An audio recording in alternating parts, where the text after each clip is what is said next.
Assalamu alaikum, dear students. Today, inshallah, right from today up to the next couple of days, we will be reading the story portion of your text. The first story is Necklace, which is written by Rene Albert Guy de Pessant. And as far as Henry Powsant is concerned, he was a very famous writer of 19th century who wrote several books, especially his famous book, Master Bodesov, was about uh, a book of adventurous and marvelous nature, and that was considered by Flaubert as a masterpiece that will endure. And similarly, he wrote many other books, and he was naturally a person of solitude who after retirement, went into meditation. He was also an explorer. He traveled extensively to many countries like Algeria and Italy, etc. Okay, the necklace. Like, the title of the story is quite simple. You definitely know about the word the necklace, obviously. Necklace is a decorative element usually used by the women in order to embody themselves with beautification. Here, the story is about a girl called Matlida who was unhappy because she has been living a very poor life. She dreamt of, having a luxurious life, but unfortunately, she couldn't able to do. She born in a very poor family of clerks, and similarly, later she got married to a very petty clerk. So all these troubles and difficulties, actually, these were not difficulties for the common man, but Matlida, the main character of the story, was a girl of, marvelous nature who desired to lead a life full of happiness, joy, luxury, delicacy, etc. Oh, that's why she couldn't able to get all those substance of delicacies. So she used to be a girl of complete sadness, and she led a life full of unhappiness. And the cause of unhappiness was that she desired to lead a life of prosperous peoples or rich peoples.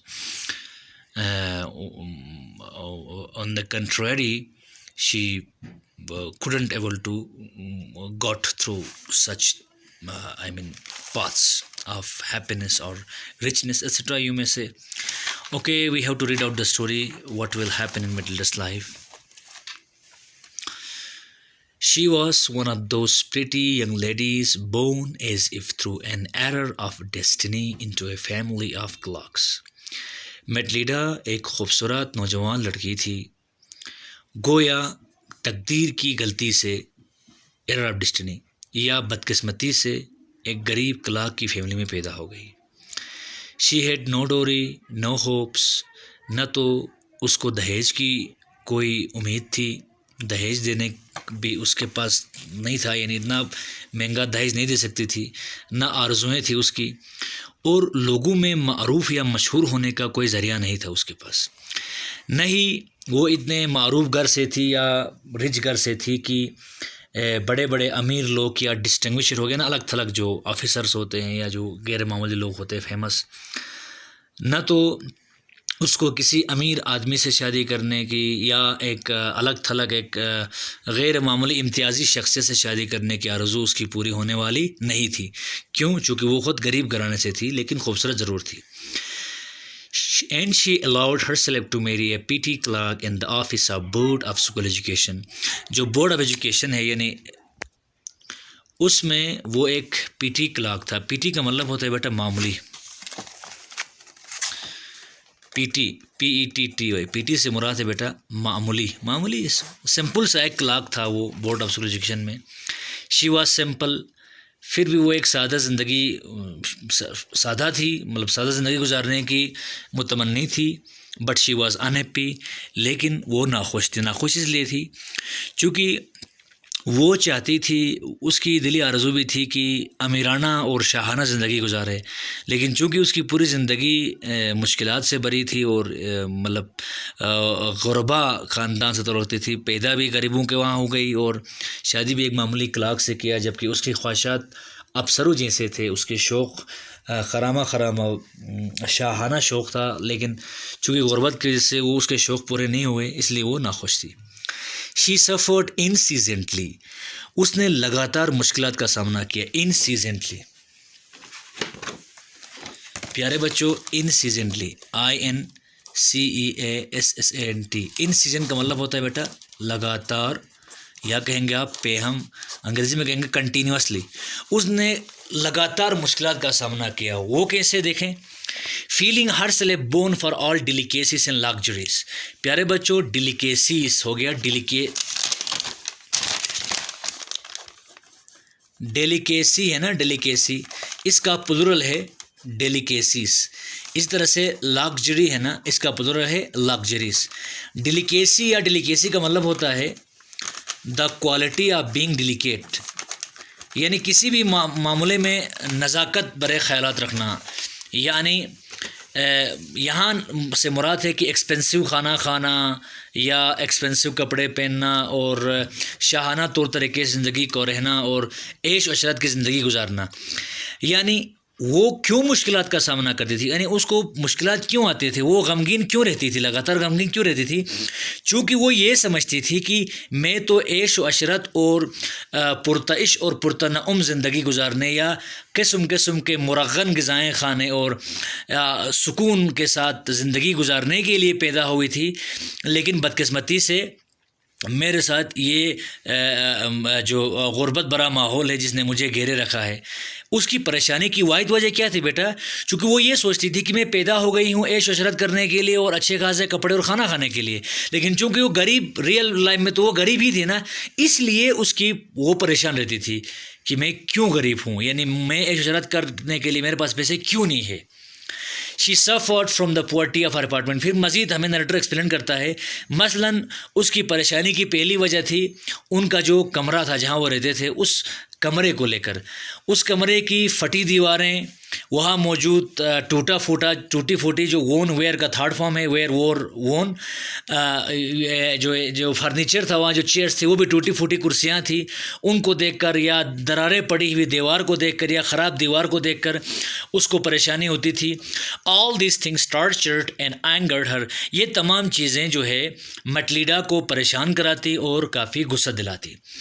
When she seated herself for dinner opposite her husband, शाम के वक़्त जब वो अपने शोहर के साथ dinner table में बैठ गई खाना खाने के लिए, डाइनिंग टेबल में डिनर के वक़्त, who uncovered the tureen with a delighted air, उसके शोहर ने ट्यूरीन आप जानते हैं बेटा, एक छोटा सा रकाफ होता है, एक बाउल होता है जो अमूमन मेहमानों को खाना सर्व करने के लिए इस्तेमाल करते हैं, सब्ज़ी वब्ज़ी वगैरह सर्व करने के लिए इस्तेमाल करते हैं। हम जब घर में कोई मेहमान आता है तो उसको ट्यूरीन कहते हैं। और ट्यूरिन का जो लीड है ना, उसको हटाते हुए उसके शोहर ने खुशबाश अंदाज में कहा, ओ द गुड पोपाई। इसको आप पोट पाई भी कहो या पोपाई भी कहो, सेम इज़ द केस। आह कितना अच्छा खाना है, I know nothing better than that, मैं इससे बेहतर खाने के बारे में तो जानता ही नहीं हूँ। ये ट्यूरिन में मौजूद खाने को देखकर किसने बोला? उसके शोहर ने बोला। She would think of elegant dinners of shining silver. उसके बरअक्स वो तो कैसे खानों के बारे में सोच रही थी बेटा? ऐसे खानों के बारे में सोच रही थी जो खूबसूरत चांदी के बर्तनों में सर्व किया जाए।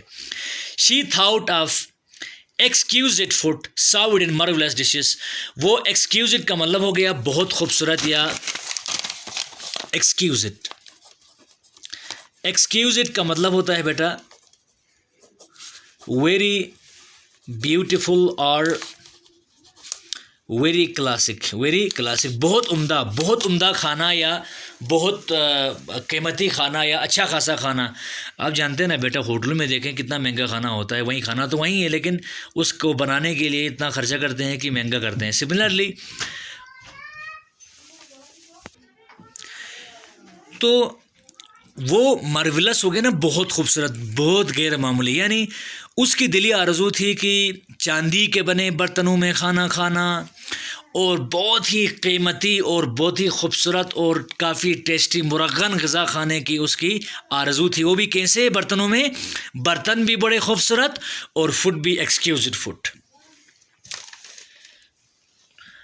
She had neither frocks nor jewels, न तो उस बेचारी के पास लंबे चोगे थे पहनने के लिए, न ही जेवरात थे, नथिंग, कुछ भी नहीं था।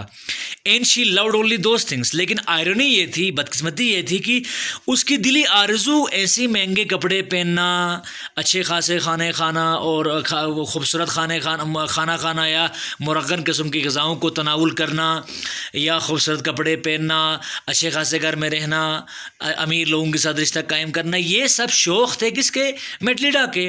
लेकिन बदकिस्मती से चूँकि वो गरीब घराने में थी तो लिहाजा ये सारी ख्वाहिशात उसकी पूरी नहीं होती थी, इसलिए उसकी परेशानी दिन ब दिन बढ़ती जा रही थी। She had a rich friend a school mate at the convent, उसकी एक अमीर दोस्त हुआ करती थी, उसके अपने एक स्कूल की classmate, who she did not like to visit. Matilda उसके पास जाना नहीं चाहती थी, यानी मेटलिडा अपनी उस दोस्त के पास, उस अमीर दोस्त के पास जाना नहीं चाहती थी। क्यों नहीं जाना चाहती थी? क्योंकि उसकी दोस्त अमीर भी थी या शादी भी उसको किसी अमीर घराने में हुई होगी, इसलिए वो जाना नहीं चाहती थी, क्योंकि वो अच्छी खासी ज़िंदगी गुजार रही होगी। लेकिन मेटलिडा की ज़िंदगी तो मुश्किलात से भरी है। She suffered so much when she returned. She waited for the whole day from despair and disappointment.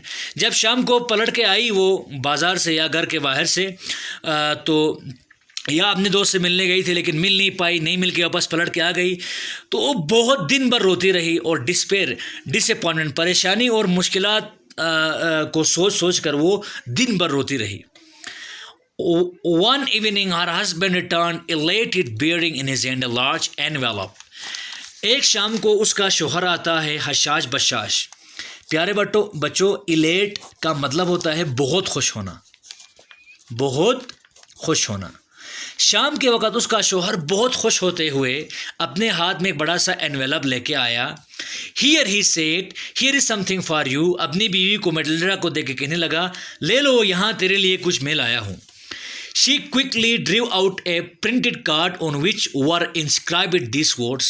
उस एनवलप के अंदर एक कार्ड रखा हुआ था, उस कार्ड को बाहर निकाल के देखा तो उस कार्ड में ये चीज़ें लिखी हुई थी। इंस्क्राइब का मतलब होता है लिखी हुई होना। क्या लिखा था? The minister of public instruction and madam George Ramponneau ask the honour of M and ma'am मॉइजल्स कंपनी। एम यहाँ शॉर्ट कट है बेटा मॉसियर का, या मॉन्सियर फ्रेंच एक वर्ड है, रेस्पेक्टफुल वर्ड है जो बड़े बड़े आदमी के लिए इस्तेमाल करते हैं, जू, जिसे कि आप लोग जू बोलते हैं। और एम का मतलब होता है मैडम, मैडम, ठीक है ना, इज्जत भरी। मिस्टर और मिसेस, अब यहाँ कहेंगे एम का मतलब यहाँ मिस्टर है, एम का मतलब मिस है, आप जानते हैं आप, MRS, मिस्टर एंड मिस वगैरह वगैरह। या तो ये फ्रेंच अल्फाज है बेटा। लॉयजल, यानी लॉयजल उनके शोहर का नाम था, यानी मिस्टर एंड मिस लॉयजल। यूँ समझो कि ये तो है मॉन्जेर और मैडम लॉयजल से, लेकिन असल में कहेंगे हम mister and miss लॉयजल्स company. Monday evening January 18 at the minister. आपको दावत दिया जाता है मंडे को 18 जनवरी को फलां ऑफिस में, यानी ये एक दावत का कार्ड था या कुल मिला के। Instead of being dilated, card को देख के तो खुश होना चाहिए था ना, खुश होने के बजाय S her husband and hope it, उसके शोहर ने तो ये सोचा था कि ये कार्ड देखते ही बीवी खुश हो जाएगी, लेकिन खुश होने के बजाय she threw the invitation spitefully upon the table murmuring what do you suppose I want with that. उसने गुस्से के अंदाज में कार्ड को टेबल के ऊपर फेंक दिया उसकी बीवी ने, और मरमराते हुए यानी बड़बड़ाते हुए कहने लगी, तुम्हें क्या लगता है मैं क्या करूं इस कार्ड का? बट माई डियरी, यहाँ है मेरी चिस्पा, मेरी अजीज़, हम कहेंगे ना भारत में, आप लोग चिस्पा बोलते हैं क्या आपकी ज़बान में, डियरी, मेरी प्यारी, I thought it would make you happy, मैंने ये कार्ड इसलिए लाया था क्योंकि मैंने सोचा था कि आप इस कार्ड को देख के खुश हो जाएंगी। You never go out and this is an occasion and fine one, तुम कभी भी घर से बाहर नहीं जाती हो या किसी पार्टी में नहीं जाती हो, ये एक बेहतर मौका था और एक आपके लिए उम्दा मौका है, इसीलिए मैंने लाया। Everybody wishes one and it is very select, हर कोई एक पार्टी में जाना चाहता है और ये आपकी बारी है, अभी आपको चुनना है आप जाना है कि नहीं जाना है, आपको जाना पड़ेगा, यानी आपको जाना चाहिए।